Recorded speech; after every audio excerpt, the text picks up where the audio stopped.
Pawan Kalyan. So ఈ పేరు వింటేనే మామూలుగా ఆయన అభిమానులకు కావచ్చు, జనసేన నేతలకు కావచ్చు మంచి ఉత్సాహం వచ్చేస్తూ ఉంటుంది. సో ఇదంతా పక్కన పెట్టేస్తే ఆయన మంత్రిగా బాధ్యతలు చేపట్టేశారు. ఆయన పేషీలో ఎవరు కావాలి, కొత్తగా ఏ అధికారులు తనకు కావాలనేటువంటి అంశం మీద ఆయన చాలా క్లారిటీతో ఉన్నారు. నిన్న కూడా మనం మాట్లాడుకున్నాము. కేరళ క్యాడర్కు చెందినటువంటి ఐఏఎస్ అధికారి కృష్ణతేజను ఆయన తన పేషీలోకి తెప్పించుకోబోతున్నారు.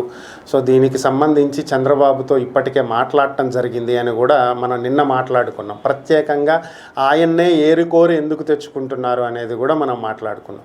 సో ఓవరాల్గా ఈరోజు అయితే ఆర్డర్స్ వచ్చినాయి. చంద్రబాబు నాయుడు కృష్ణతేజని ఓఎస్డీగా పవన్ కళ్యాణ్ పేషీలో నియమిస్తూ ఆదేశాలు కూడా ఇవ్వటం జరిగింది. సో ఇవన్నీ పక్కన పెట్టేస్తే నిన్న తన ఛాంబర్కు వెళ్ళినటువంటి పవన్ కళ్యాణ్ అధికారులతోటి సమీక్షా సమావేశాలు నిర్వహించారు. అసలు ఓవరాల్గా తను చేపట్టినటువంటి శాఖల్లో ఏమేం జరుగుతుంది ఏంటి అనేటువంటి అంశాన్ని అధికారులను అడిగి తెలుసుకోవటం జరిగింది. ఈ సందర్భంగా అధికారులకు ఆయన కొన్ని ప్రశ్నలు వేయటం జరిగింది.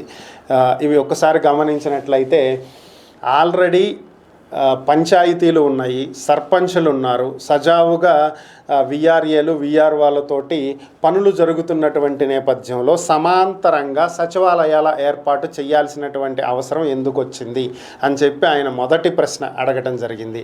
ఇక రెండవది, ఆర్థిక సంఘం నిధులను నేరుగా పంచాయతీలకు ఇవ్వాల్సి ఉండగా పంచాయతీలకు ఇవ్వకుండా రాష్ట్ర ఖజానా నుంచి ఇతర వాటికి ఎందుకు డైవర్ట్ చేస్తున్నారు, అవసరం ఎందుకు వచ్చింది, నేరుగా పంచాయతీలకు నిధులు ఇస్తే సర్పంచులు వాటిని పంచాయతీల అభివృద్ధికి ఉపయోగిస్తారు కదా, ఆ పని మీరు ఎందుకు చేయట్లేదు అని చెప్పి ప్రశ్నించడం జరిగింది. ఇక మూడవది, ఈ సచివాలయ వ్యవస్థ, ఈ సర్పంచుల వ్యవస్థ, ఈ మొత్తం ఏదైతే గ్రామీణాభివృద్ధికి సంబంధించినటువంటి వ్యవస్థలు ఉన్నాయో, గ్రామంలో ఏవి పనిచేస్తున్నాయో వీటికి సర్పంచ్కి అధికారాలు లేకుండా ఎందుకు చేశారు, సచివాలయాల మీద నియంత్రణ సర్పంచ్కి లేకపోతే ఇక ఆయన ఉండి ఉపయోగం ఏంటి, ఎందుకు ఎన్నుకుంటున్నట్లు, ఏం చేస్తున్నట్లు అని చెప్పి ప్రశ్నించడం జరిగింది.